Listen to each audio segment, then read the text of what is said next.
Não solte sua risada, segure seus palavrões, mantenha as pernas cruzadas, abotoe seus botões. Ficar no primeiro encontro não causa boa impressão. Mulher que não sente frio, ninguém vai assumir, não se assanhe. Batom vermelho é proibido, não se arreganhe. Não seja fácil, mate a libido. Não faça nada, deixe ele te conquistar. A sua independência vai te isolar. Mas e aí, Maria sem vergonha se espalhar no chão? Eu vou ali, não volto não. Vou ser feliz, dançar com minhas ancestrais. Não perca tempo, se o tempo não volta mais. Todos os lados que olho, receitas de bem servir. Nas redes, ruas, igrejas, como se elas precisassem. Mulher tem que perdoar, seja aquela que dá paz. Se tiver personalidade, afugenta o pobre rapaz. Mas novo século, em nova desorientação, novos projetos, da ladra objetificação. A sua avó não era chata, era infeliz. O perverso do falo doente vai te reprimir. Mas e aí, Maria sem vergonha se espalhar no chão? Eu vou ali, não volto não. Vou ser feliz, dançar com minhas ancestrais. Olá, está começando mais um podcast de Vamos Falar de Amor. Meu nome é Carlton Patrick. Eu estou aqui com a minha convidada, Fernanda Bassani. Ela que é psicóloga policial, atualmente trabalha na Polícia Civil do Rio Grande do Sul. É especialista em violência, em polícias e também em grupo terapia. Ela também é doutora de psicologia social na URGS. Eu queria que ela se apresentasse um pouco para nós, falasse do seu trabalho. Olá, bom dia a todos e todas. Primeiramente, agradecer o convite ao Cailton ou Caliton? Ao Caliton. Qual é a origem desse nome? A origem? A origem, acho que é uma novela.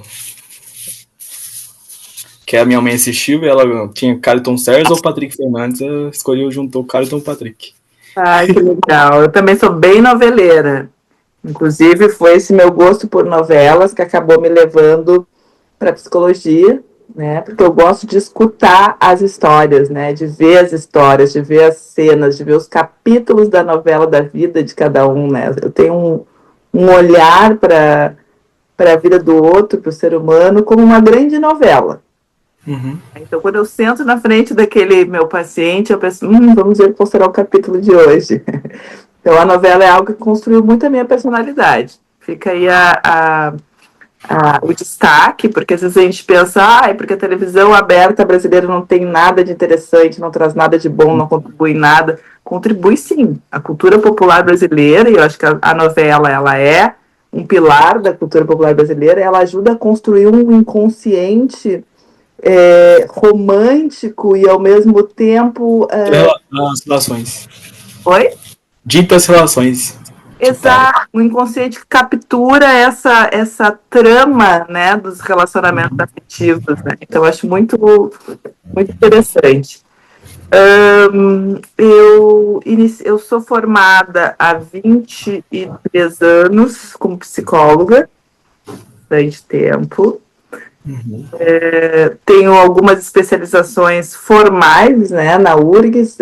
As minhas especializações formais na URGS são em violência, cidadania e polícia, e uma outra especialização formal que é em projetos sociais e culturais, né? E depois as especializações que a gente adquire ao longo da vida, né? Eu desenvolvi um trabalho por 10 anos no sistema prisional. Trabalhei por 10 anos no maior presídio do Brasil, que é o Presídio Central. E, posteriormente, fui transferida para a Polícia Civil. Eu sou concursada, né?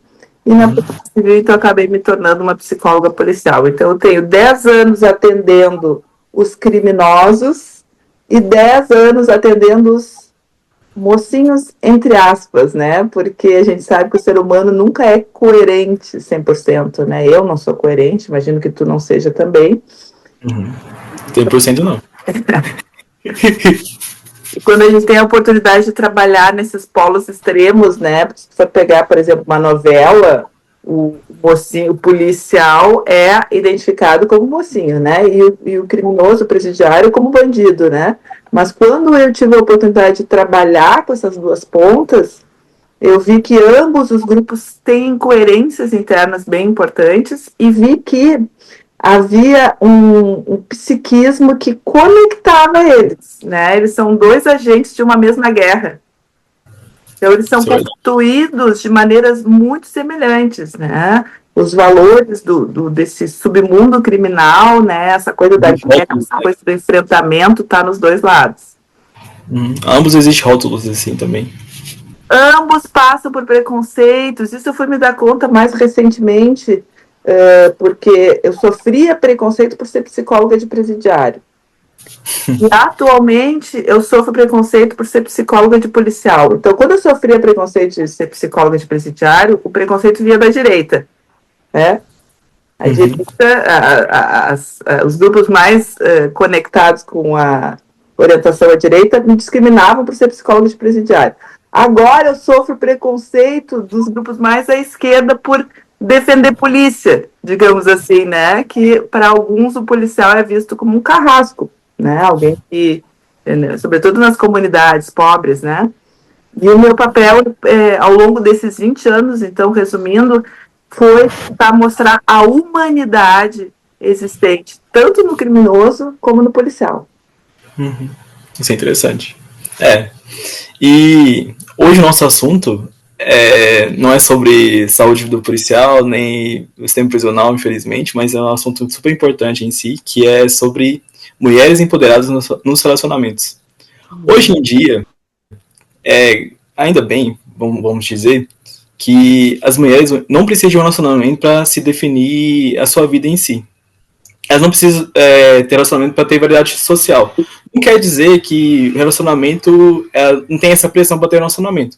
Que as próprias tecnologias de gênero, dispositivo amoroso, como a Valesca Zanello fala, existe essa pressão muito forte para a mulher arrumar um namorado, um esposo, arrumar um filho e tudo mais em si.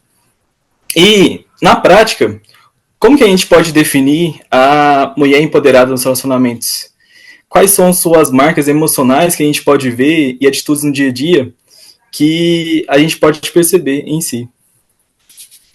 Olha, uma pergunta bastante complexa de responder, né? Porque o poder, Michel Foucault, né, que é considerado um dos principais autores da temática do poder, ele vai dizer que o poder real é o poder que se corporifica. É o poder que a gente consegue ver no corpo. É quando um discurso de poder, ele emana pelo corpo.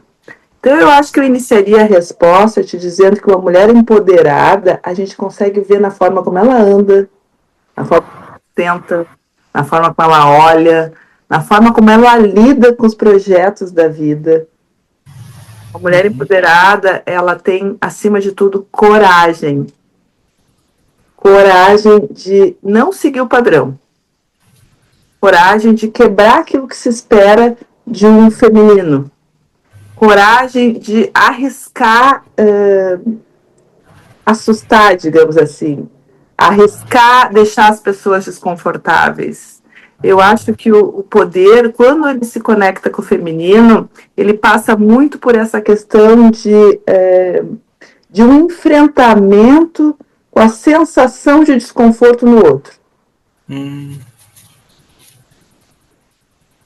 Porque a mulher fica mais conectada com o padrão, ela não gera desconforto no seu meio social, e no seu meio familiar, e no seu meio profissional. Tá tudo certo, né? Ela, de certa maneira, mantém uma conduta ordeira, uma conduta disciplinada, uma conduta sempre 1 ou 2 degraus abaixo do homem. Que é esperado para a sociedade. Tá tudo bem, fica tudo legalzinho, a sociedade aprova. Quando essa mulher começa a dar um passo à frente, começa a subir um degrau, começa a pedir a palavra, ou então nem pede a palavra, ela simplesmente fala, oferta a sua opinião faz sentido, sua opinião é uma opinião de peso, sua opinião gera um retorno de empoderamento para ela, né? Ela vê que aquilo que ela falou, aquilo que ela fez, gerou uma transformação no ambiente. A partir daí, essa mulher começa a gerar desconforto. E esse conforto acaba gerando até movimentos contrários, né? Muitos movimentos, que a gente vai chamar de resistência, o Foucault vai chamar de resistência.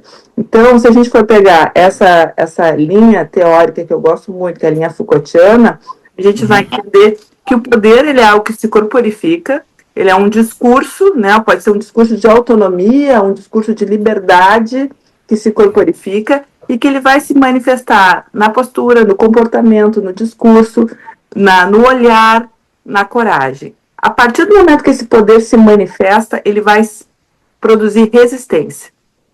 Aonde há poder, há resistência. É inevitável. E aí vem a resistência sobre essa mulher, que podem ser ataques velados, podem ser ataques subliminares, ou então pode ser ataques abertos, como o que a gente tem vivenciado atualmente, com um grande número de feminicídios, um grande número de violência familiar, de assédio sexual, de importunação sexual no meio de trabalho.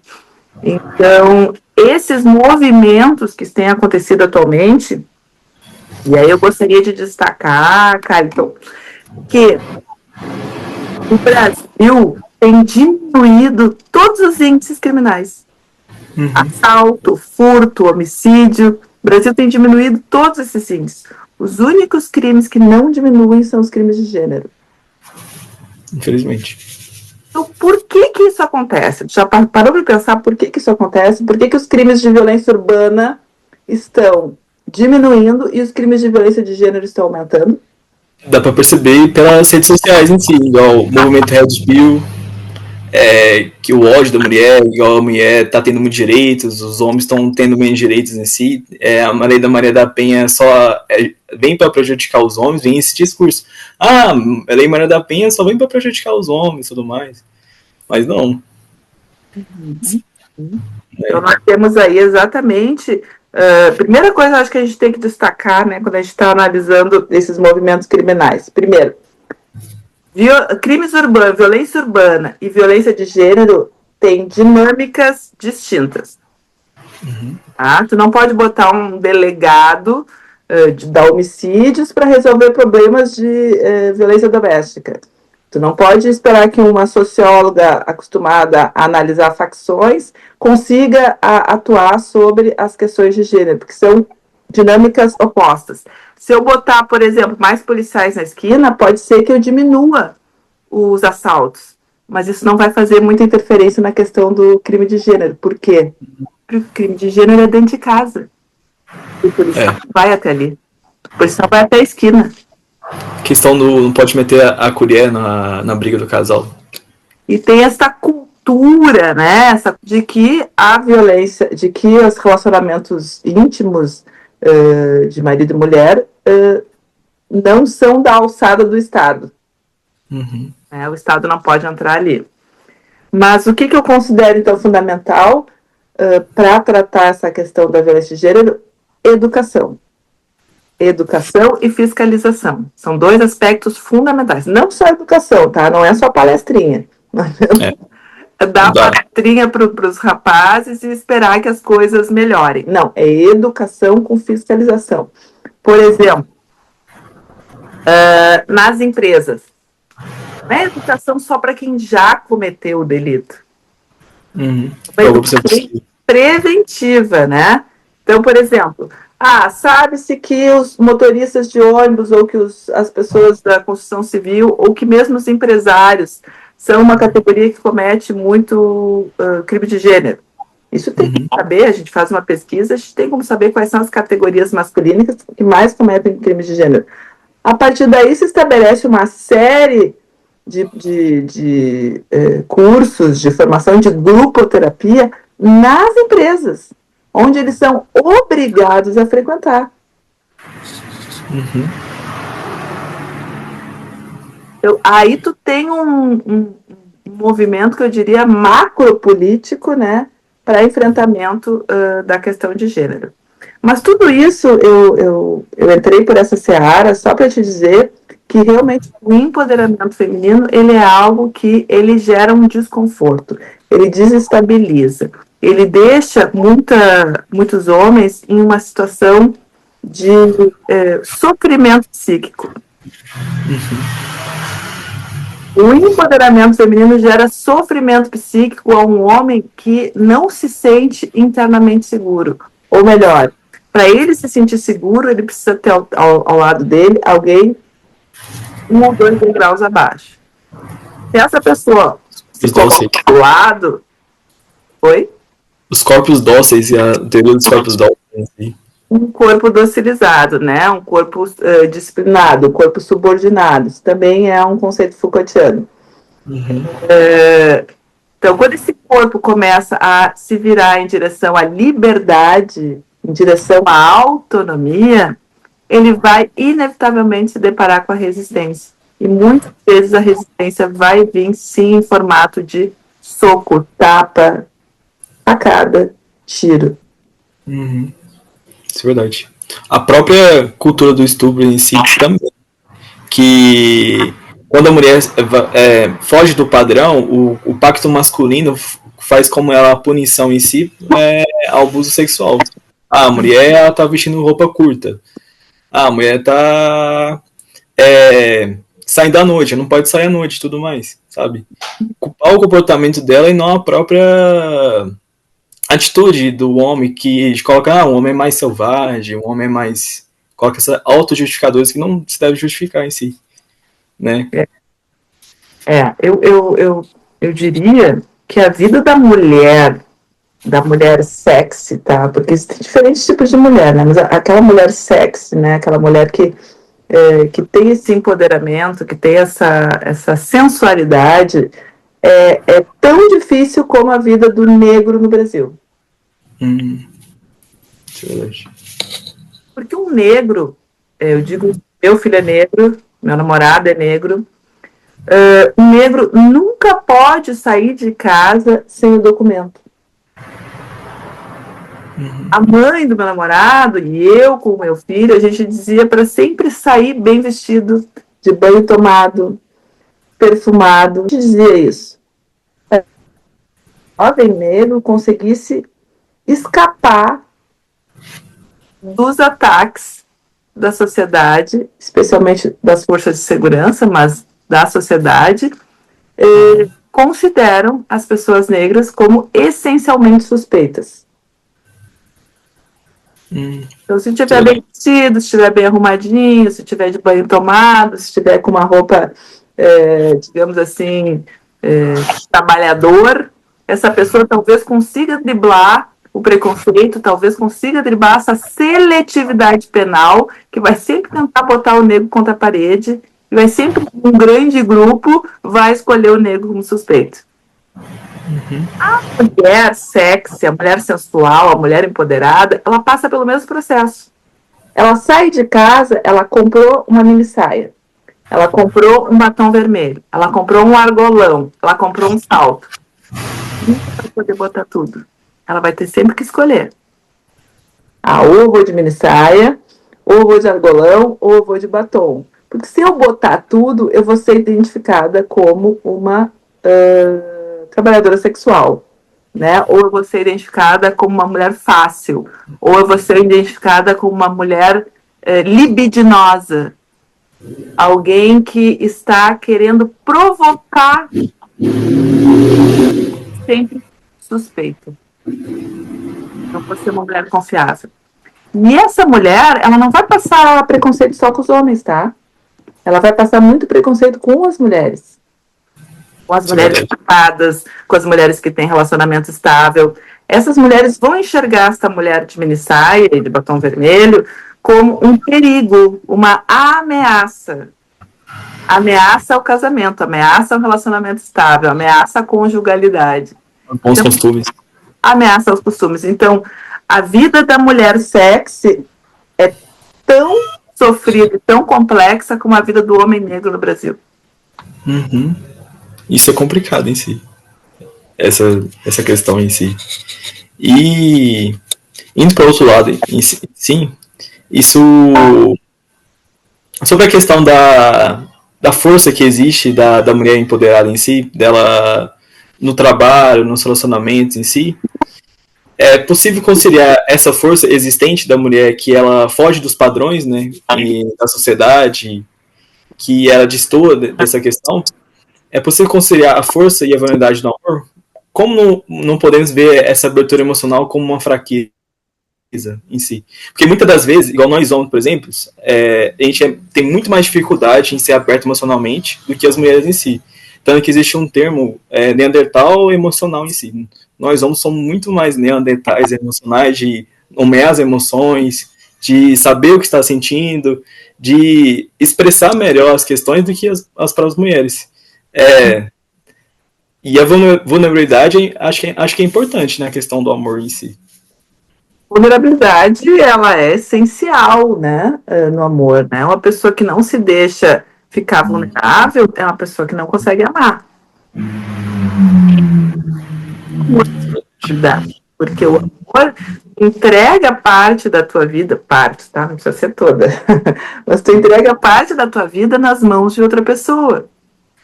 Então, tem uma vulnerabilidade aí, tem um compartilhar de uma intimidade que tu não mostra pra quase ninguém. Aquelas coisas feias, aquelas coisas não tão éticas, aqueles desejos mais sombrios, né? Tu vai compartilhar isso com uma pessoa que está na tua intimidade. Então, de qualquer maneira, tu tá criando um espaço de vulnerabilidade ali. Tu precisa minimamente confiar naquela pessoa para fazer aquilo. Isso é verdade. Sem vulnerabilidade, não há amor. Porque se tu não abre esse campo de troca, esse campo de partilha da tua intimidade, tu não vai conseguir construir uma relação de amor.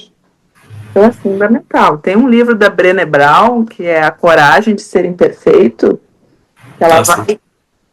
clássico aí, né? Que ela vai estar o tempo todo, do início ao fim do livro, batendo nessa questão de que vulnerabilidade não é fraqueza. Mostrar vulnerabilidade é coragem. Claro que você tem que fazer isso gradativamente, né? Você não conhece uma pessoa e uma semana depois está contando todos os seus podres. Não, mas não. É o famoso love boom, né? Oi? É o famoso love boom, né? A pressa por esse amor, assim. Exatamente. Então, quando eu vejo, assim, casais que se conheceram e um mês depois estavam morando junto, olha, pode ser que dê certo, mas eu acho muito arriscado. Eu acho algo... Porque a gente precisa de tempo, né, para se sentir à vontade. A gente precisa de tempo para construir uma relação de afeto. E isso é algo que tem faltado muito nas últimas gerações, né? Acho que é a geração Z, a última. Acho que é. Geração Z. Porque a geração Z, ela tem muita pressa para construir relações, porque ela quer ficar conectada no celular. Aí quando ela desconecta do celular, ela tem um pouco tempo para construir uma relação. Aí ela quer voltar pro celular. Não funciona. Não funciona. Ou a relação é baseada só no celular, né? Ou a relação é baseada só no celular, que também não funciona. Porque uma relação precisa de toque. Uma relação precisa de enfrentar os perrengues da vida. Quando tu tá enfrentando os perrengues da vida com outro ao teu lado, isso transforma vocês dois e gera o vínculo. Né? Isso é verdade. E a própria relação sexual também ela pode ser um perrengue no início, né? E até tu criar uma intimidade também é algo que demora. Então, tudo precisa de tempo. O amor precisa de tempo e o amor sem vulnerabilidade ele não existe. Não existe uma relação amorosa em que tu não mostra a tua vulnerabilidade. Só que, claro, vamos fazer a coisa gradativamente, até porque o mundo não tá fácil, por exemplo, para as mulheres, né? O mundo tá bem perigoso. Então, vamos fazer a coisa gradativamente. Agora, como é que os homens lidam com a força feminina? Bom, aí é outra história. Porém, eu queria destacar o seguinte. O Jung... Você é da psicologia, Carlton? Eu sou do direito. Do direito. O Jung é um psicanalista suíço Deixa eu falar. Foi discípulo do Freud, tá? Ele foi um psicanalista que acabou fazendo uma dissidência do Freud e indo mais para essa área mitológica, essa área de interpretação dos sonhos, essa área. Ele usou teorias de outras culturas na sua produção, como, por exemplo, a medicina chinesa, filosofia. E ele acabou analisando, isso ele pega da medicina chinesa, que o ser humano ele é composto de duas energias, a energia Yin e a energia Yang. O Yin é o feminino. Então a gente pode fazer uma semelhança com a energia da lua, a energia do inverno, a energia de receber, a energia de acolher, a energia de cuidar, né, que seriam energias mais femininas. E o Yang é uma energia masculina, que seria uma energia do sol, seria uma energia do ativo, do protagonismo, da violência, às vezes, né? Violência não digo, mas de agressividade. Então, o que ele vai dizer? Que cada ser humano comporta o Yin e o Yang dentro de si. E a gente tem que tentar manter um equilíbrio, tá? Para ter saúde. Então, quando a pessoa é muito passiva, muito Yin, não tem saúde ali, porque muito provavelmente uma pessoa mais Yang vai se conectar com ela e vai transformar essa pessoa em alguém subordinada. Manipular ela. Vai manipular ela. Quando tu é muito Yang, isso pode acontecer com mulheres empoderadas, e é um cuidado que eu deixo aqui, que é um recado que eu deixo para as mulheres empoderadas.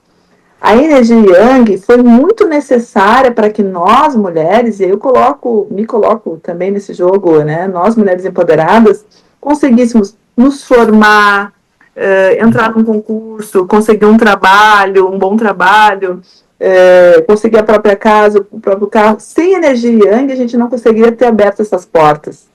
Com todos os ataques do machismo, tendo que criar filho, né? Tendo que cuidar de mãe. Então, a gente não conseguiria. Então, foi a energia Yang que nos deu a força para abrir essas portas. Só que aí, por um tempo, a gente acabou deixando a energia Yin, que é a energia mais feminina, adormecida. Então, o que a mulher, né, empoderada ela tem que fazer na maturidade, ou ela tem que fazer ao longo da vida para tentar se equilibrar? Trazer o Yin também, né? Poder equilibrar essas duas energias e não ficar só no Yang, só no masculino. Conseguir se balancear, né? Equilibrar em si. Equilibrar, né? Os extremos são ruins, sempre são ruins os extremos. Os extremos sempre são ruins. Só que as energias, elas são necessárias. Às vezes, tu vai ter que sim ficar numa fase mais Yang. Vai ter que ficar numa... Quer passar num concurso? Tem que ser Yang, né? Ganhou nenê. Tu vai ter que ser mais Yin. Tu vai ter que ser acolhida, passividade, cuidado, afeto, né? Então, de acordo com o que a vida está te apresentando, de acordo com o que tu está querendo da vida, tu vai equilibrando essas energias. Isso é verdade. Esse equilíbrio é fundamental em si. Eu acho que a relação do amor em si, a gente falou sobre vulnerabilidade em si, eu vejo também muito na expressão que eu gosto de dizer, que uma relação tem que ser construída como um lar. Que você queira voltar à noite em si. E esse lar tem que ser construído aos poucos, né? Igual a casa entra numa casa no relacionamento. Não tem nada, você vai colocar nos móveis aos poucos para essa relação em si. Né? Exatamente. E pensando nessa questão você falou de estou em si, mulheres ponderadas, eu vejo que existe um certo insegurança dos homens, que existe aquele papel do homem ser provedor sempre, da casa, o homem e a mulher só cuidar dos afazeres domésticos, da família, ser o alicerce, né, em si. E essas mulheres seguras e realizadas, que buscam projeção do trabalho, busca faculdade, ter uma formatura, concurso, como você disse, né, assustam os homens em si. Isso seria um mito ou um reflexo de uma insegurança desses homens? De nós homens, na verdade. Isso não é um mito, tá? Isso não é um mito. Eu atendo em consultório muitas mulheres que eu poderia dizer bem-sucedidos.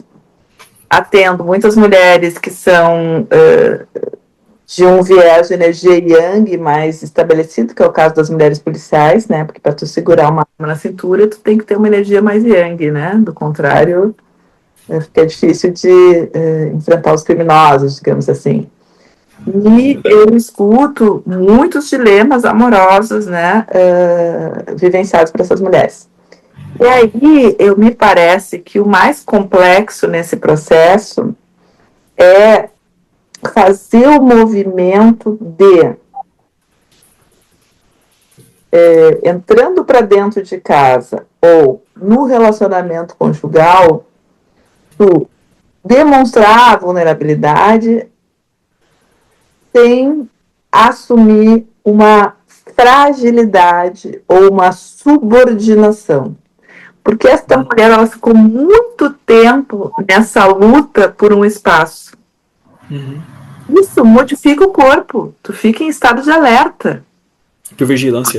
Hipervigilância. Então, o teu corpo libera mais dopamina, libera mais adrenalina, libera mais noradrenalina. Tu fica em estado de alerta. Aí, lá pelas tantas, te dizem, não, agora tu vai amar. Agora tu pode relaxar. Esse processo não é natural.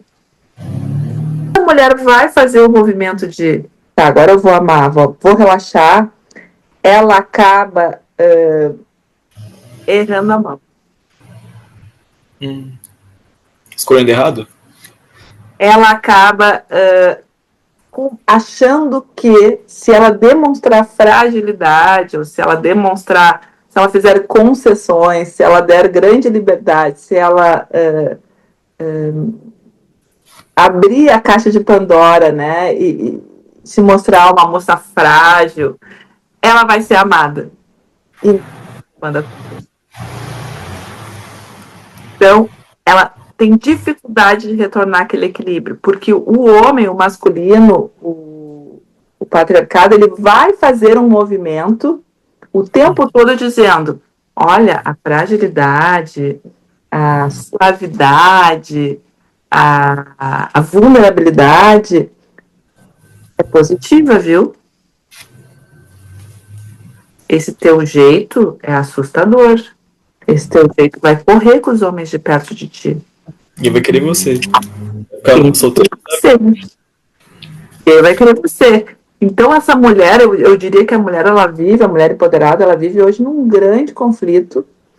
E é esse conflito entre relaxar, né, e poder suavizar os seus movimentos sem assumir uma condição de fragilidade que vai virar trampolim para manipulação e subordinação.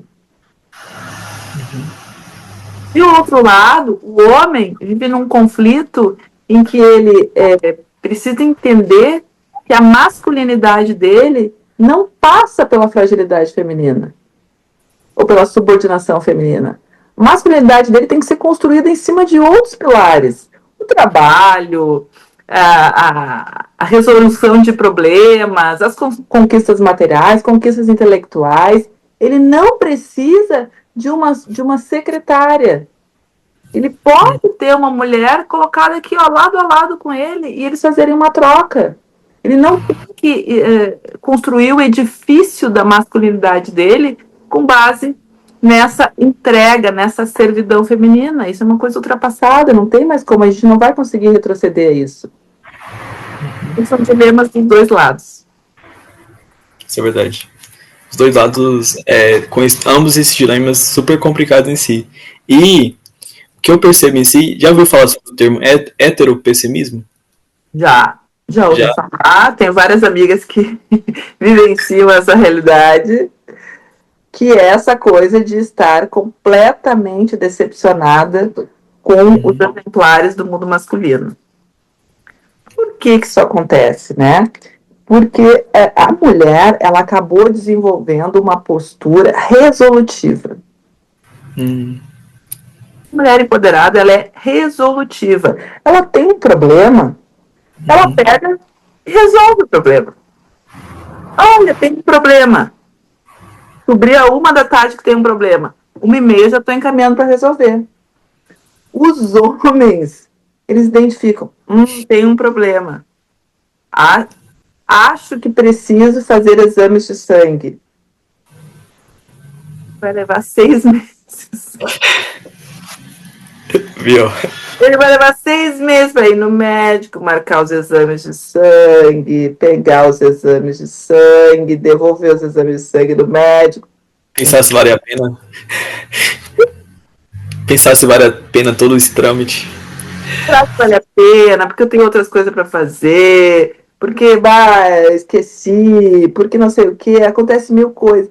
E a mulher, não, a mulher ela anota, né, em geral, estou falando em via de regra, tá? Claro que a gente vai ter exceções nos dois lados, mas via de regra, a mulher vai anotar no Google Agenda, vai botar um alarme, né, e vai resolver. Por quê? Porque a mulher, ela vive nesse estado de alerta, a mulher empoderada, ela vive nesse estado de alerta, então ela sabe que ela tem que estar sempre um passo à frente na vida. Que ela sabe que ela é suspeita, ela sabe que ela é mal vista, ela sabe que ela é perseguida, ela sabe que ela tem inimigos, inimigas. Então ela está sempre mantendo a vida dela organizada, organizando a vida dela, mantendo tudo funcionando redondinho, tudo com óleo lubrificado, ela está sarada, ela cuida da cabeça, ela cuida do corpo, ela cuida da saúde, ela vai no médico, ela cuida da espiritualidade, que é o último viés agora que o pessoal está se dedicando bastante. Ela tem plantas, ela tem animais, ela tem um imóvel, ela tem carro, ela está com tudo redondinho. Aí ela encontra um homem. Aí o homem, o homem demora, teoricamente, demora mais tempo para conseguir cair a ficha, né? Até porque a sociedade é favorável ao homem, né? Então a sociedade, de certa maneira, ela vai acolhendo, né, as dificuldades do homem. A sociedade não acolhe as dificuldades da mulher. Essa mulher que a gente está falando, a mulher empoderada, ela é suspeita, então ela tem que estar sempre um passo à frente. Esse homem não, ele vai sendo acolhido, né? E aí, esse cara, vamos supor que ele seja um cara bonitão, que ele malhe, né? Ele vai ter várias possibilidades. E ele vai ficar naquela condição de dúvida. Será que vou para lá? Será que vou para cá? Isso, eu quero que. Aqui tá me apertando o sapato? Não. Aqui tá me dando pressão? Também não. Ali não sei o quê, ela não é perfeita? Também não. Então ele fica numa dúvida, planando no mundo, sem resolver nada, sem tomar uma decisão. E isso enlouquece as mulheres. Porque as mulheres resolvem e os homens ficam nessa linha tênue. Nessa linha tênue, não quero me comprometer, não quero assumir nenhuma responsabilidade, tá legal assim. Isso realmente gera muito conflito, né, nos relacionamentos.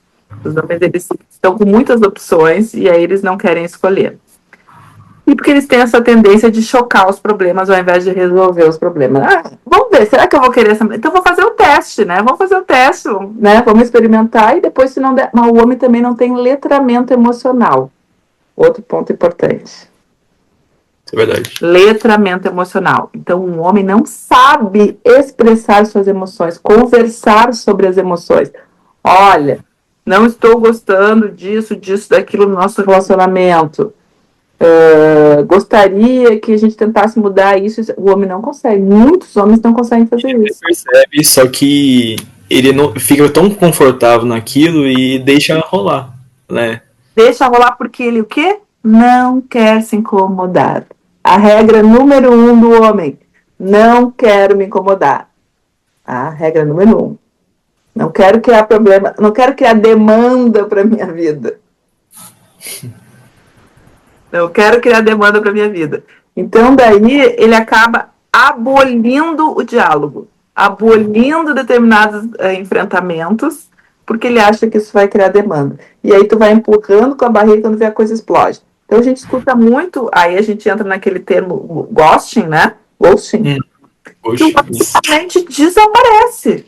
O homem desaparece da vida da pessoa, está tendo um relacionamento há 1 ano, desaparece da vida da mulher, tem que ter a capacidade de dar uma conversa. Olha, não quero mais, vamos terminar.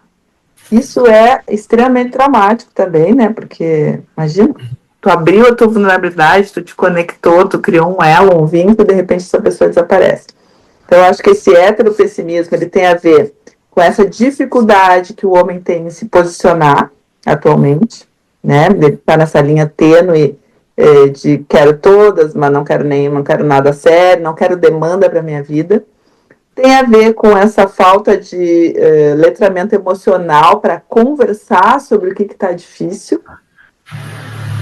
E tem a ver também com essa coisa da violência de gênero, né? Com essa coisa de que o poder assusta, né? E que esse homem não consegue lidar com essa questão. Então, eu destacaria esses 3 aspectos. Isso é verdade. E querendo ou não, isso acaba afetando também nas coisas amorosas das mulheres empoderadas em si, né? Esse heteropessimismo. Que tem essa publicação que teve na revista Vogue, eu acho, uma revista internacional, que mulheres se relacionando não são bem vistas hoje em dia. Eu antigamente colocava na bio o nome do namorado, colocava aliança, postava fotos. Hoje em dia, isso, de acordo com essa questão, não é tão bem visto assim, nessa questão. E eu também, que eu tenho percebido nas redes sociais, é que as mulheres estão buscando mais critérios nos relacionamentos. Igual, eu não quero, por exemplo, um homem que, já que eu cuido do meu próprio corpo, eu não quero um homem que não cuida da saúde em si. Se eu vou na igreja todo domingo, eu não quero um homem que não frequenta a igreja, por exemplo, sabe? Esses critérios. Como que esse empoderamento feminino reflete nas escolhas amorosas individuais de hoje em si? Pois então. Mulher tendo critério, né, para escolher o parceiro, né? Isso é uma coisa do século XXI. Até 1950, nós tínhamos casamentos arranjados. Em muitos países, existem ainda casamentos arranjados onde a mulher não tem a possibilidade de opinar em absolutamente nada. Pais vão lá, escolhem o marido, este vai ser teu marido. Aí aparece um homem de 70 anos, barrigudo, barbudo. E é isso. E era isso. Mas ele tem condições financeiras, ou ele é da nossa religião, e tu tem que aceitar. Então, essa coisa da mulher poder escolher é algo totalmente século XXI, né? Tem um livro que eu gostaria de indicar, esse aqui, o Livro do Amor. Que é da Regina Navarro Lins, que é aquela sexóloga que aparecia no Amor e Sexo. Sei, conheço ela. Esse livro é muito bom, ele vai te contar como é que foi o amor desde a antiguidade, desde antes dos gregos, tá? E aí a gente vai poder entender como a mulher foi mudando as suas possibilidades ao longo da história. Então, hoje em dia, a mulher que pode escolher o homem que ela quer para sua vida, que pode fazer uma seleção e identificar, olha, eu quero um homem com boas condições físicas, eu quero um homem atraente, eu quero um homem com... E tem hoje em dia a questão financeira, que era um critério muito importante para as mulheres até pouco tempo atrás, hoje em dia talvez não seja mais tão decisivo, porque eu não preciso de um homem para me sustentar. Independência. Eu preciso de um homem que possa me acompanhar nos programas. Sim. Me acompanhar e pegar junto, né? No caso, não eu bancando ele, né? Um homem que possa me acompanhar. Mas eu não preciso de um homem que tenha boas condições financeiras para me bancar, né? Um homem rico, né? Isso se ouvia muito até a década de 80. Ela tem que casar com homem rico. Minha mãe disse... Oi? A questão da mulher interesseira. A mulher, no caso, com exatamente. Minha mãe dizia, ela é tão bonita, tão inteligente, eu tô dando boa educação para ela, tomara que ela case com homem rico. Isso é uma coisa bem demodê, né? Isso é uma coisa bem anos 80, né? Anos 70. Não combina mais com a nossa modernidade. Hoje em dia, a autossustentabilidade, a vida econômica da mulher empoderada tá top, tá bem resolvida. Eu acho que um homem para bancar é algo que não comporta mais. E isso dá condições a ela de escolher. Assim como os homens por séculos e séculos puderam escolher a mulher que eles queriam, agora as mulheres também podem escolher os homens que elas querem, né? Eu acho absolutamente justo isso, acho historicamente justo. É algo como uma reparação, né? Assim como os negros receberam políticas reparatórias, né? Como, por exemplo, as cotas. Eu acho que nada mais justo que as mulheres possam escolher o homem que elas querem, né? E dizer, olha, eu gostaria que fosse saudável, sarado, que tivesse um curso superior, que tivesse interesses políticos, intelectuais, que tivesse uma prática espiritual. Por que não? É verdade. Nada mais justo, porque se ela escolhe bem agora, ela vai sofrer maiores problemas no futuro, igual ter um casamento indiferente, por exemplo, né? Exatamente. Até bem pouco tempo atrás, assim, aí década de 90, 2000, a gente tem muito movimento de as mulheres pegarem um homem para moldar. Ah, pra mudar, né? Igual a Bela e a Fera, por exemplo. Isso, esse mito da Bela Fera é um bom exemplo. Então, eu pego um homem que teria condições de ser moldado, ou então um homem que eu vou salvar ele, e depois de salvar eu vou moldar ele. Tinha muito essa lógica salvacionista nas mulheres, né? E de moldar esse homem. Eu acho que agora, bom, todos nós temos condições de estudar, de correr atrás das coisas, né? Eu acho que o homem que não se adiantar e não se ligar nas suas possibilidades de vida, ele vai acabar ficando sozinho. É verdade. Vai ficar no mesmo. É uma escolha, tem que ser escolhida. Ninguém que ninguém perfeito, tá? Ninguém é perfeito aqui, ninguém ousa imaginar que vai chegar na perfeição. Inclusive, a perfeição ela é muito chata, tá? A perfeição ela é chata porque ela leva ao toque. Então, ela é muito estressante. A perfeição é estressante. O que a gente quer é alguém aberto à vida, aberto às possibilidades da vida.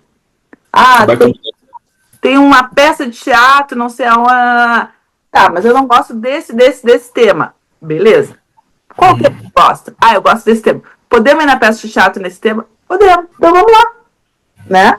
Ah, eu quero viajar. Ah, mas eu não gosto de tais lugares. Ah, mas eu gosto de... Vamos entrar num acordo e vamos. Aberto às possibilidades da vida. Não um cara que vai ficar tirado no sofá vendo jogo todo fim de semana e tomando cerveja. O que não quer dizer que ele não possa ver o joguinho dele de vez em quando, entendeu? Tranquilo, ninguém vai ficar controlando aí a vida do cara e tal. Mas ele tem que entender que a vida é uma troca. A vida é uma troca. Se eu quero receber, eu tenho que dar também. Tem que ceder. Muitas das vezes. Né? O amor é muito isso, é a questão de ceder e ver os valores em si, qual se encaixa mais, né? Na relação. Né?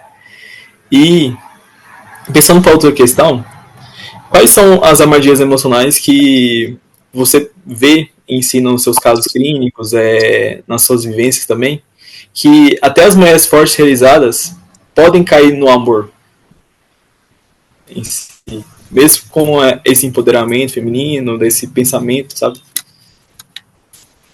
Armadilhas emocionais. Eu acho que para as mulheres empoderadas, a primeira armadilha emocional é essa ideia de salvar.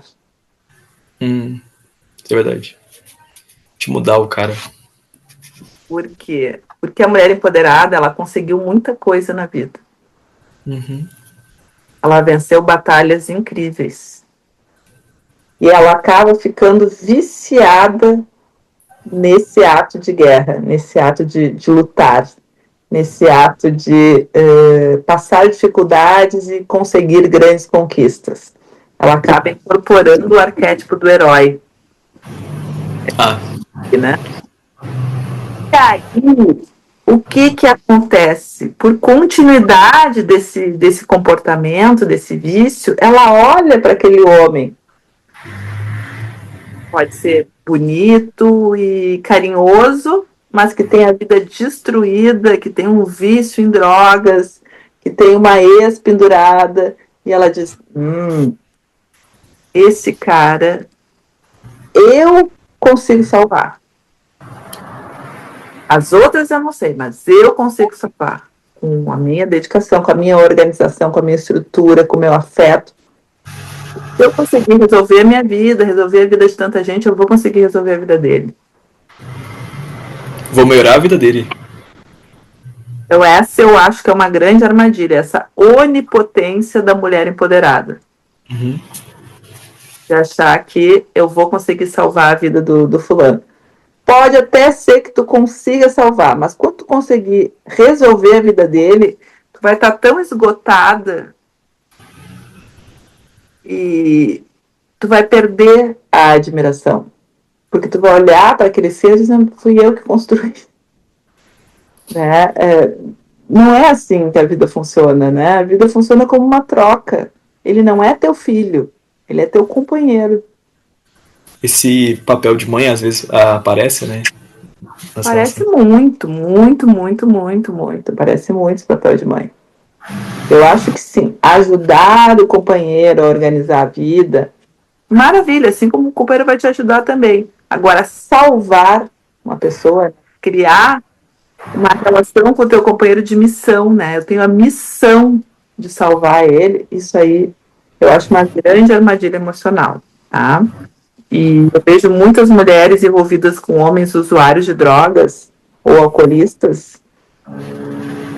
É muito, gente, notório, o uso abusivo de substâncias está altíssimo.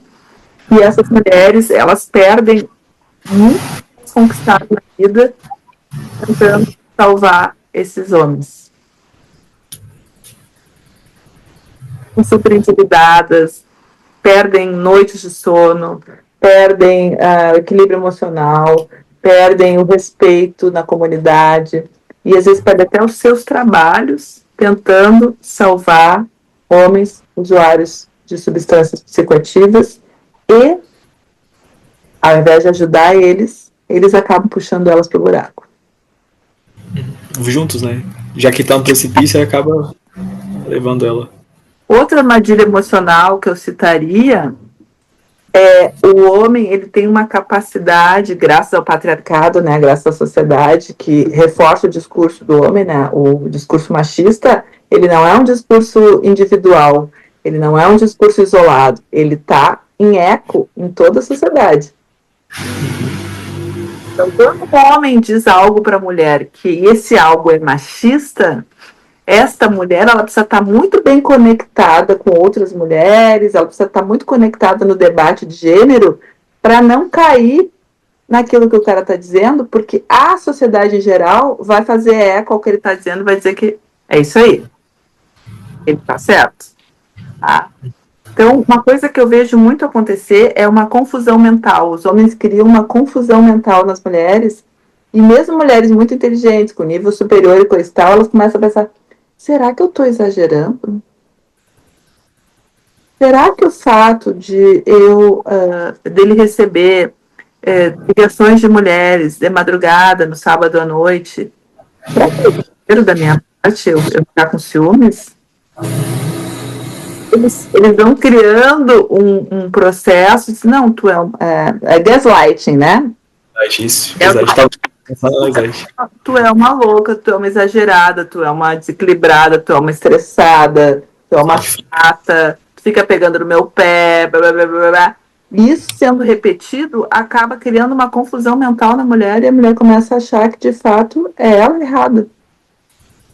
Para esse tipo de armadilha eu recomendo muito a psicoterapia, né?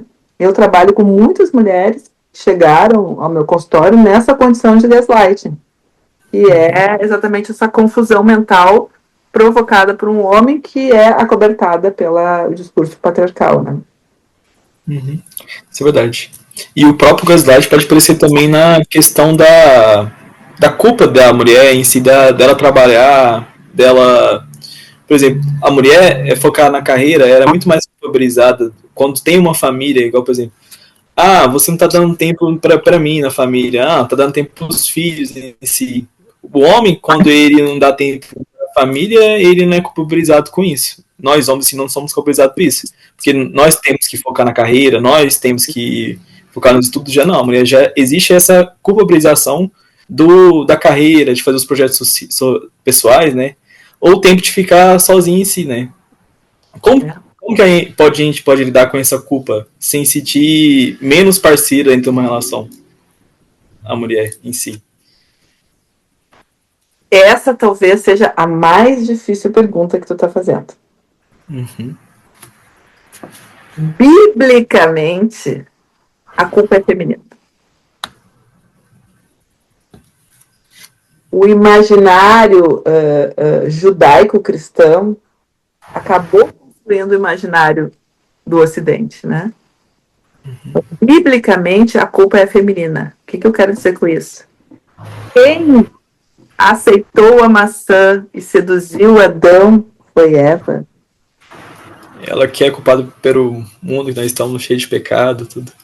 Exatamente. Então, se nós somos expulsos do paraíso e estamos cheios de pecado, a culpa é da mulher. Então, isso paira no inconsciente coletivo. A culpa é feminina. Isso é muito difícil de trabalhar. Como retirar a culpa do coração e da mente das mulheres? Isso é um dos processos mais complexos que existe. Pergunta para qualquer mãe que trabalha na rua quantas vezes ela sente culpa por semana. Várias vezes, capaz. Muitas vezes, tá? Então, eu não tenho uma resposta fácil para te dar com relação a esse tema, porque a culpa é biblicamente feminina, como eu te disse. Eu daria um pequeno recorte da novela Vale Tudo para te dar uma resposta. Odete Roitman, sua vilã preferida, né? Feita maravilhosamente pela Débora Bloch. Tem uma cena em que Odete Roitman está deitada numa maca, numa cama de hospital. Ela teve uma briga com o filho dela, e dessa briga, onde ele cobrava coisas horríveis dela, e dessa briga ela teve um ataque cardíaco por tanta emoção nessa briga e foi parar no hospital. Lá no hospital, o filho e a filha foram visitar ela, e aí eles pedem desculpa, e aí ela pega e pede desculpa também. Ela diz assim: eu tenho a impressão que eu não sou a mãe que vocês queriam, a mãe que vocês esperavam, mas eu tenho a impressão que se eu fosse um homem e trabalhasse tanto como eu trabalho, eu não seria cobrada dessa maneira. Que vocês me veriam como um pai ausente, e tá tudo bem ter um pai ausente. É a regra, né? O pai ausente. O pai ausente não é execrado. O pai ausente não é um psicopata, ele não é um cara monstruoso. Agora, uma mãe que dedica um pouco mais para o trabalho, ou que dá uma atenção para o trabalho, e se esguela para dar atenção para o filho e para casa também, essa mãe é uma monstra. Ela é execrada.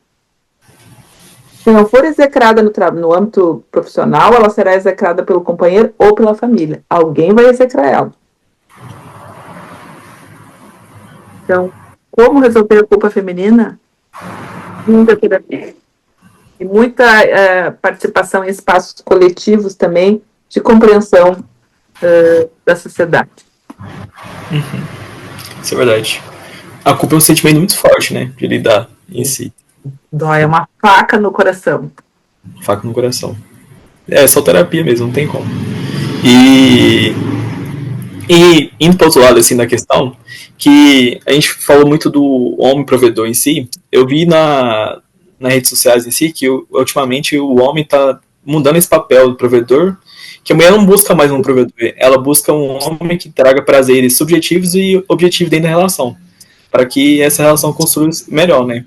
Mas quando a mulher é a principal provedora ou a mais estável emocionalmente, como que isso pode desafiar os papéis tradicionais e acabar gerando atritos, igual discussões de papéis, né, em si? Provei e tudo mais. Nós homens. Bom, aí agora eu vou trazer um outro livrinho, que é esse aqui, ó. Maria Homem e Contado do Caligares. A Maria Homem e o Contado são dois psicanalistas, tá? E o nome do livro é Coisa de Menina, uma conversa sobre gênero, sexualidade, maternidade e feminismo. O que ocorre? quando os papéis se invertem, né? Quando é a mulher que sustenta e o homem, ou ela sustenta financeiramente ou emocionalmente. Emocionalmente, geralmente, isso já não é uma coisa nova, né? Historicamente, as mulheres acabam sustentando emocionalmente as relações, né? Ao longo dos séculos. Mas esse sustentar financeiramente, sim, é uma novidade. Bom, isso é um tipo de relação que precisa ser melhor pesquisada, melhor analisada, porque é muito novo, é um fenômeno muito novo. São poucos casais em que a mulher sustenta a relação. Quais os perigos nesse tipo de processo? Identificar a admiração que a mulher tem pelo homem. E o amor, né? O amor, ele se baseia na admiração. Preciso admirar uma pessoa para amar ela. Então, quando eu assumo o sustentáculo financeiro, o sustentáculo emocional, enfim, assumo os pilares integrais de uma relação, o risco é eu perder a admiração pelo meu companheiro. E ao perder a admiração, isso pode fragilizar o relacionamento. Isso que eu estou dizendo não diz respeito a fases da vida, né? Há fases da vida em que alguém perde o emprego, né? Então, alguém passa por uma crise de saúde, alguém passa por algum outro tipo de crise, e é dever, né? Ou é de bom tom, ou é esperado que um dos polos do casal assuma, né, a linha de frente e dê conta do recado até que as coisas voltem a se estabilizar. Então, isso aí é tranquilo. Agora, quando a relação é baseada 100% no financiamento desta mulher, há o risco dela perder a admiração. A não ser que o contrato de relacionamento tenha sido desde o início estabelecido desta maneira. Então, nós temos uma mulher muito bem sucedida, uma mulher muitas vezes bem fisicamente, bem psicologicamente, bem espiritualmente, e ela quer um companheiro para viajar, para bater papo, para fazer sexo, para ir acompanhar ela nos jantares, e tá tudo bem. Mas é um contrato que foi estabelecido subjetivamente dessa maneira antes. Ela entrou nesse jogo de livre, espontânea vontade e consciente. E ela já viveu muito, e ela já lutou muito, e agora ela quer ser só fonte de prazer, ela quer só receber prazer. Tá tudo certo. Então essas são basicamente as ideias que eu tenho sobre esse formato. E geralmente essa questão, você falou que um pode sofrer uma dificuldade e o outro não, isso é normal dentro de uma relação. Igual um pode estar, por exemplo, estudando para o concurso, querendo passar, o outro pode estar com um emprego mais estabelecido em si. Isso é de momentos do casal em si que pode mudar essa dinâmica em si. Mas na prática, como que a gente pode criar um relacionamento em que o poder é compartilhado em si e o sucesso do outro celebrado? Porque, se a mulher, por exemplo, ela tá bem financeiramente, ela passou do concurso, vamos celebrar que a gente é uma união, um casal em si. Eu tô conseguindo estabelecer melhor a minha carreira e tudo mais, né? Como que a gente pode criar? Repete, por favor, a pergunta. Como que a gente pode criar um relacionamento que o poder compartilhado, o sucesso de um é celebrado pelo outro em si? Bom, acho que a regra número 1 é celebrar, né? A gente tem que celebrar as conquistas. Tem muita gente que esquece dessa regra fundamental do bem viver, né? A gente tem aí a filosofia grega do bem viver, que vai dizer que os rituais são essenciais para demarcar as conquistas, para demarcar as vitórias, para demarcar as evoluções. Uma pessoa que se forma na faculdade e resolve não fazer uma formatura, ela está perdendo uma oportunidade incrível de alterar o psiquismo dela e se empoderar. Porque aquele ritual da formatura é decisivo para o cérebro dela marcar, mudei de fase. Ó, venci. Ó, tive uma vitória. Então, assim, a vida, ela precisa ser celebrada. E aí, a celebração, ela tem que ser tanto do ponto de vista da mulher como do homem, né? Então, vamos supor que a mulher seja mais empoderada, ou tenha uma vida profissional mais destacada. É importante celebrar as conquistas dela. Porém, quando este homem tiver alguma conquista, mesmo que seja menor, mesmo que seja em algum outro âmbito, sei lá, ele começou a conseguir 4 vezes por semana na academia e manteve esse hábito. Bora tentar. Vamos celebrar com suco de acerola, mas vamos celebrar, né? É uma pessoa que, de repente, começou a ler livros, né? Ela não lia e começou a ler livros. Vamos celebrar quando ela terminar o primeiro livro. Enfim, organizou a vida de exames médicos. Vamos celebrar. Então, assim, sempre que um ciclo, né, uma meta, um sonho é realizado, uma meta é cumprida, um ciclo, ou uma coisa que estava bem bagunçada, resolvida, é fundamental estabelecer o ritual da celebração, para que o teu psiquismo entenda que tu é vitorioso. Ele consegue ter motivação para avançar. Então, o casal tem que criar essas práticas, celebrações. A vitória de um e de outro. Não interessa se aqui a gente vai estar celebrando o doutorado de uma pessoa e aqui a gente vai estar celebrando 4 vezes por semana que a pessoa está indo na academia. Não interessa. Celebração, vitória. Para aquela pessoa foi uma vitória. Se tu ama aquela pessoa, tu vai celebrar com ela. Isso é verdade. Fundamental. Porque a gente tem que celebrar as pequenas conquistas e quando a gente tenta construir metas, a gente tem que construir metas de maneira pequenas para depois alcançar as grandes, né?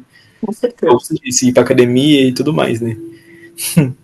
E como que essa mulher empoderada em si pode equilibrar a independência emocional sem acabar criando muralhas que impeçam a verdadeira intimidade em si, nessa questão? Como que a mulher pode criar independência emocional sem criar verdadeiras muralhas? Aí, neste caso, a terapia é fundamental. Porque a gente tem dificuldade, às vezes, de identificar essas nossas muralhas, esse nosso distanciamento. A gente mesmo não consegue identificar. Então, a gente precisa de alguém junto com a gente dizendo, olha, ninguém está conseguindo te acessar. Está apresentando só uma máscara. Ninguém consegue te tocar. Ninguém consegue saber quem é que está atrás dessa máscara. Até entendo que tu tem que te proteger, né? Que tu não pode se abrir para todo mundo. Mas desse jeito a gente não consegue criar vínculo. E o vínculo é a base da vida. Uma vida sem vínculos é uma vida deserta. Sem sentido. Sem sentido. Ela tem que ter vínculos. Então, assim, essas muralhas, elas precisam ser... a gente precisa de uma ajuda de uma terceira pessoa para conseguir dar esses toques. Olha, aqui, ó, tá ficando inacessível. Isso não precisa, talvez, arrancar destruir. Vamos destruir a muralha e vamos botar uma cerquinha. Não precisa ficar sem nada. Mas vamos botar uma coisa em que as pessoas consigam te tocar. Esse toque, essa construção do vínculo é fundamental. Eu vejo muito isso nas mulheres delegadas. Delegada de polícia que terminou um relacionamento e que quer começar a conhecer outras pessoas. Por onde é que se conhece gente hoje em dia? Nos aplicativos de relacionamento, né? Ou nas redes sociais. Aí como é que tu vai, como delegada, dar acesso para um desconhecido na tua vida? Pode ser um criminoso, pode ser alguém ligado, alguém que tu prendeu, alguém querendo usufruir do fato de tu ser uma delegada. enfim, é uma pessoa que ela tem informações privilegiadas, que ela exerce uma profissão de risco, de combate ao crime, é uma autoridade, a delegada é a autoridade no território. Como é que ela vai estar com a fotinho dela numa rede social? Verdade. Não estou dizendo que não pode, tá? Eu acho que pode. Eu acho que pode. Tem que ter uma resolução interna muito boa. Fazer filtros muito bons. Mas é difícil. Então, essa mulher acaba tendo que construir algumas muralhas em torno dela. Isso é verdade.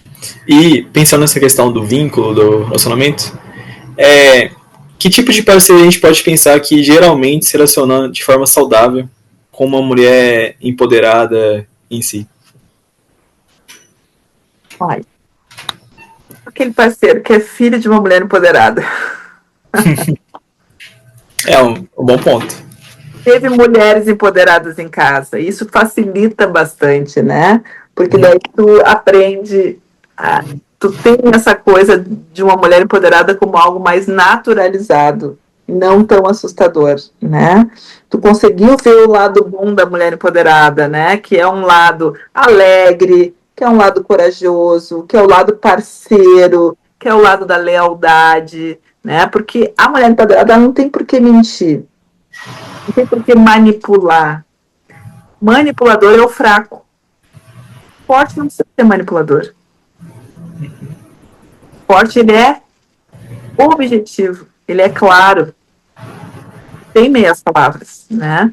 Então, me parece que se tu já conviveu com mulheres empoderadas, né? Já vem de um ambiente de mulheres empoderadas, tudo vai ficar mais fácil. Tá? Tu já vai ter um contato com o feminino de maneira mais tranquila. De outro lado, eu acho que os homens também precisam considerar isso, né? Ao longo da história, foi indicado às mulheres a manipulação como estratégia para lidar com as dificuldades da vida. Nunca diga diretamente o que você quer.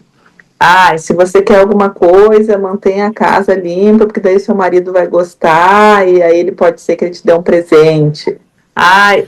Então foi ensinada essa docilidade, essa manipulação à mulher. A história nos mostra isso, né? Prendada, a mulher tinha que proporcionar um lar aconchegante ao marido, né? E essa coisa de falar abertamente nunca foi permitido. Só que essa mulher dócil, né, ela pode muitas vezes, ela é uma mulher que muitas vezes pode ter duas caras. Então a vantagem da mulher empoderada é que ela só tem uma cara. Ela é aquilo. Então eu acho que os homens têm que descobrir o quão vantajoso é para eles se relacionar com a mulher empoderada. Só pode ajudar, né? Construir uma vida a dois.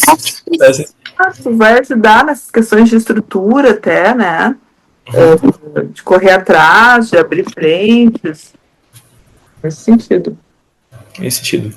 E em toda a questão, assim, como que essa mulher empoderada pode expressar necessidades afetivas, por exemplo, como carinho e apoio, sem sentir que, igual a gente falou do yin e yang, né? Sem sentir que está atraindo essa força do yang em si, sabe? Olha, para isso ela tem que ter um pouco mais de confiança, né?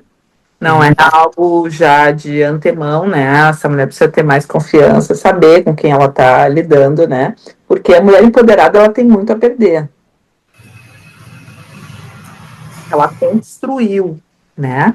A mulher empoderada, ela construiu algumas coisas, né? Ela construiu, seja bens materiais, seja conquistas intelectuais, seja uma casa organizada, seja respeito comunitário, seja uma rede de amigos, dignidade. Dignidade é um patrimônio muito, muito grande, muito valioso. Então, a mulher empoderada, ela construiu muitas coisas.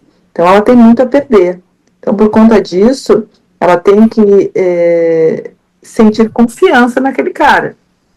Né? Tem que sentir confiança. Ela joga limpo e sente confiança. A partir daí, à medida que a confiança se estabelece, né, e que o contrato entre os dois fica claro, e pode chamar de meu denguinho, me dar um cheirinho, e por aí vai, né? Pode desde fazer massagem, receber massagem, fazer comidinha. Minha empoderada faz comidinha, faz massagem, arruma a casa, arruma as florzinhas, faz tudo que outras mulheres não, né, mais tradicionais fariam, com o plus dela ter visão, dela ter uma capacidade de construir estruturas de uma vida. Isso é fundamental em si. E é possível essa questão que dela ser independente, dela ser forte, ser uma mulher forte em si, ao mesmo tempo, escolher depender emocionalmente do parceiro em certos aspectos? Essa dualidade? A dependência emocional, né? Olha, o que acontece? O ideal, tá? O que eu considero ideal? Tu ter uma rede de amigos, um guru, acho legal um guru, que pode ser um terapeuta, pode ser um vidente, pode ser um tarólogo, pode ser um amigo mais velho, experiente. Ter alguém da família, né? E ter um outro lugar de uma linha mais espiritual. Acho que tu tendo essa rede, o teu companheiro, ele vai ser mais um importante pilar emocional, mas não vai ser a fonte absoluta. Então, para mim, o ideal é isso. Por quê? Uma vez eu conversei com uma senhorinha de comunidade e ela me disse assim, ela tinha uns 80 anos. Minha querida, eu aprendi uma coisa na vida. A vida é uma caixa de ovos. A gente nunca pode colocar os 12 ovos numa única prateleira. Senão, bate o vento e quebra tudo. Ovos nos amigos, alguns ovos no trabalho, alguns ovos no estudo, alguns ovos na espiritualidade, né? Para tu ter sempre riqueza na tua vida. E não essa dependência emocional, bater um vento, quebra tudo e aí a pessoa está destruída.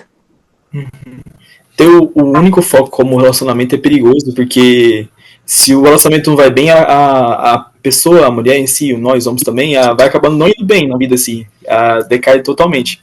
Uma coisa que eu acho interessante de falar também é que a gente deve construir antes, durante e depois dos relacionamentos, tentar construir essas coisas da nossa vida sem ser um relacionamento, igual amizade, trabalho, financeiro, para que a gente acaba não dependendo emocionalmente, né?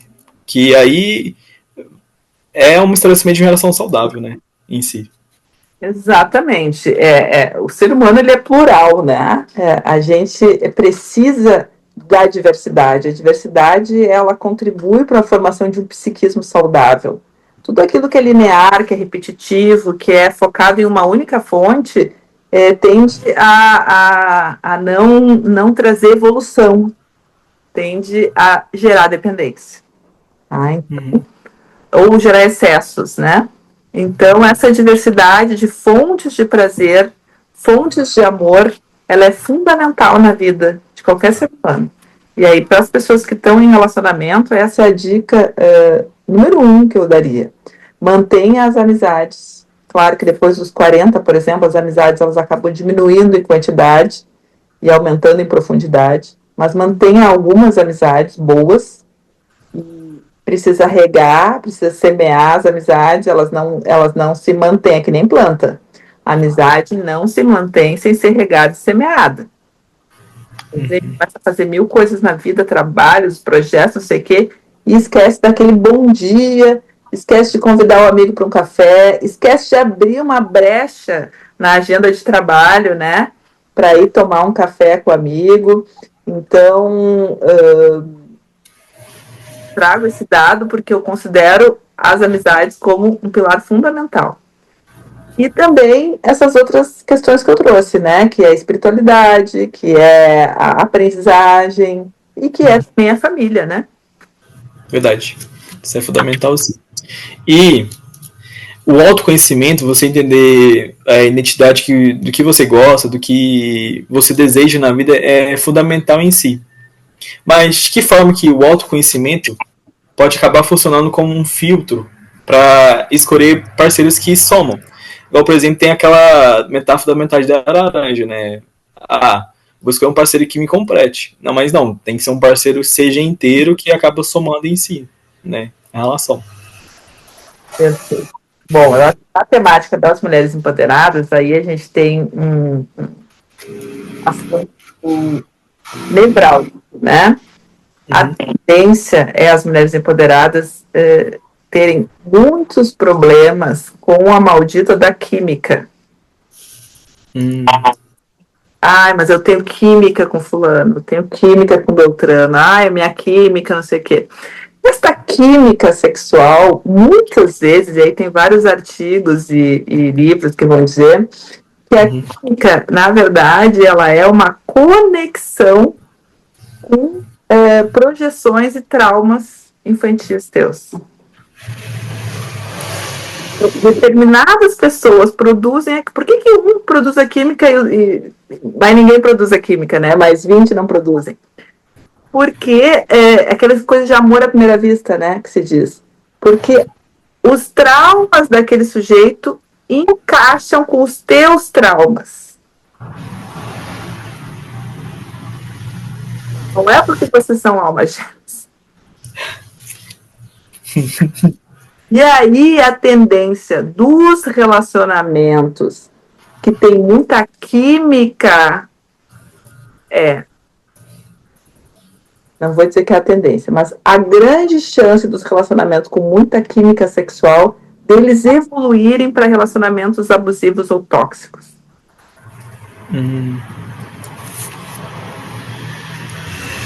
Aquela mulher que apanha não consegue se distanciar do cara. Aquela mulher inteligente, empoderada, nível superior, que apanha, não consegue cortar aquele relacionamento e tem recaídas. É a maldita química sexual. Tá? Então, assim, muito cuidado com a química. Tá? A química, ela traz efeitos colaterais. Então, sempre que a pessoa tem química com alguém, liga um sinal amarelo, porque vem efeitos colaterais por aí. E isso, quem é que nos mostra isso? O autoconhecimento. Né? Tu fez a pergunta do autoconhecimento.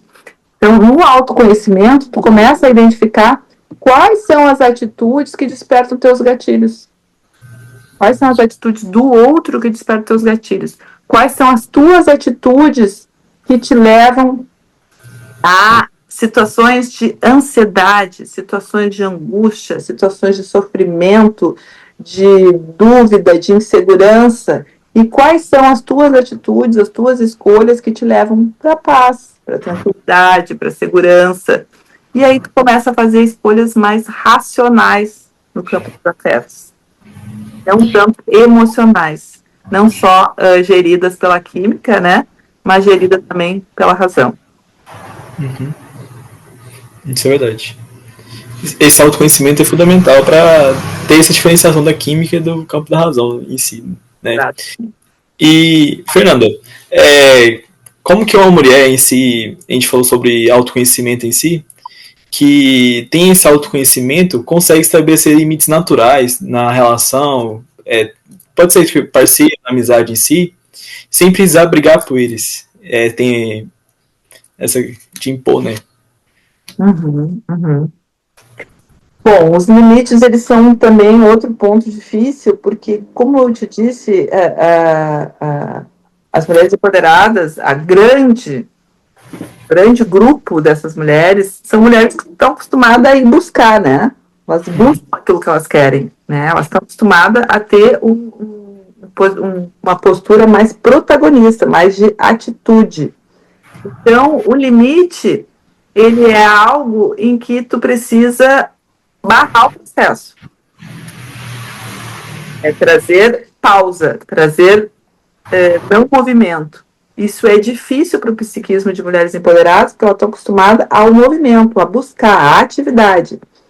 E requer o quê? Requer tranquilidade, requer parar, respirar, analisar as situações, analisar as relações. Bom, fulana fez isso. Então, nós estamos com um comportamento repetitivo de abuso, né? Ou, sei lá, fulana só me procura quando quer alguma coisa. E depois não lembra de me procurar para celebrar, para ritualizar ou para trocar, né? Então, aqui nós temos um caso que pode estar saindo de uma seara da amizade ou tá evoluindo uma relação abusiva. Então, eu preciso dar um limite. Que tipo de limite eu posso dar, né? Quando se trata de uma amiga, por exemplo. Eu posso retroceder um pouco, né? Não ter mais aquelas manifestações efusivas, ser um pouco mais silenciosa, né? Um pouco mais contida.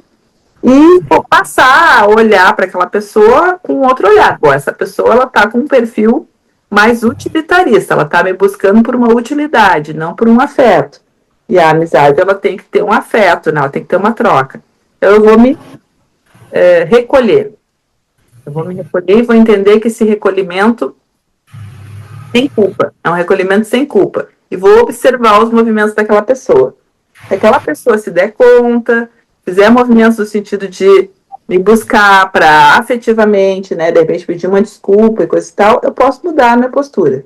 Então, isso é um tipo de limite, eu te diria. A mesma coisa com homens, né, com relacionamento conjugal, né? Se aquela pessoa está repetidamente invadindo, né, sendo abusiva, sendo agressiva comigo, eu estou falando em palavras, não estou falando em violência física. Eu também posso me recolher. Eu geralmente acho que esse limite se eu sou muito aberta e de repente eu me começo a observar, eu estou dando um limite. Outro limite interessante é quando eu digo que não posso ir a algum lugar, né, quando eu recebo algum convite, e não dou explicação. É um limite em que as pessoas entendem, bom, aquela pessoa sabe o que quer. Isso é verdade. A liberdade, né, de fazer o que quiser, de ir onde quiser. Isso numa relação querendo ou não, é um ato de amor. É um ato de amor, a liberdade em si. E, Fernanda, eu acho que eu percebo bastante nas relações, principalmente as mulheres em si, dos extremos, ou da dependência emocional ou da autossuficiência. Que dependência emocional depende muito do parceiro, e a autossuficiência, eu não preciso de nenhum homem, eu consigo viver sozinha, sabe? Que não precisa de relacionamento, sim, para ter uma vida saudável em si. Mas para quem se sente solitário, essa autossuficiente, não acredita no amor, né? É possível encontrar um amor que complemente e não complete em si, nessa questão? Seja inteiro, né? Complemente, não. Acho que sim, né? Acho que esse é o ideal, né? Um amor que complemente. Não, tu tá dizendo assim, tem o amor que completa e o amor que complementa, é isso? Uhum. E aí, me repete a pergunta de novo, por favor. Para quem se sente solitário, é possível encontrar um amor que complemente e não complete em si? Essa questão? Acho que sim, acho que sim. Acho que é saudável, inclusive, né? Tu encontrar um amor que complemente, né? Porque entre mulheres empoderadas, tu já teve tantas conquistas na vida que esse afeto que complementa a tua vida e não um afeto que vai ser o ar que tu respira, né? A luz da tua vida, isso é extremamente saudável. Isso é verdade. E, indo finalizando a entrevista assim, eu sempre faço essa pergunta para todos os convidados do programa em si, que é a seguinte pergunta: o que você gostaria de ter sabido antes sobre o amor? Olha, o que eu gostaria de ter sabido antes sobre o amor é que o amor também é razão, o amor também é racional, o amor também é paz. Eu demorei muito para entender Isso, porque eu achava que o amor era tão somente intensidade. O amor era aquela coisa que te tirava do eixo e te deixava enlouquecida, com vontade, que nem um chocolate, que nem uma coisa assim irresistível, que nem uma coisa compulsiva. Só que esse tipo de amor, né, essa intensidade louca, ela também traz um viés de compulsão, né? Tu querer, querer, querer, querer e tu acaba ficando desorganizando, tu acaba entrando em ritmos compulsivos e desorganizando a tua vida, e daqui a pouco, quando tu vê, tu está em relacionamentos abusivos, relacionamentos tóxicos. Então, o que eu aprendi sobre o amor e que eu não imaginava antes é que o amor é algo que traz paz. O amor ele é um mar calmo e não um mar agitado. Isso foi uma descoberta surpreendente. Isso é ótimo, gostei. E eu despedi da Fernanda, primeiramente. Quero agradecer a entrevista, foi muito bom. Espero que tenham gostado da entrevista e eu vou deixar o momento dela despedir de todo mundo agora. Então, eu vou te agradecer o convite. Eu achei sensacional essa tua ideia de podermos falar de amor. Eu acho que tem um caleidoscópio de possibilidades aí que tu vai encontrar. Espero que tu tenha gostado aí da minha contribuição. E que a gente possa seguir na parceria. Grande beijo, grande abraço para todas as mulheres e homens que estão escutando. E vamos amar, né? Vamos amar muito em 2026. Verdade, cada vez mais. E com saúde mental sempre. Mental, exatamente. Exatamente. Então é isso. Espero que tenham todos gostado. Então, até os próximos programas. Tchau.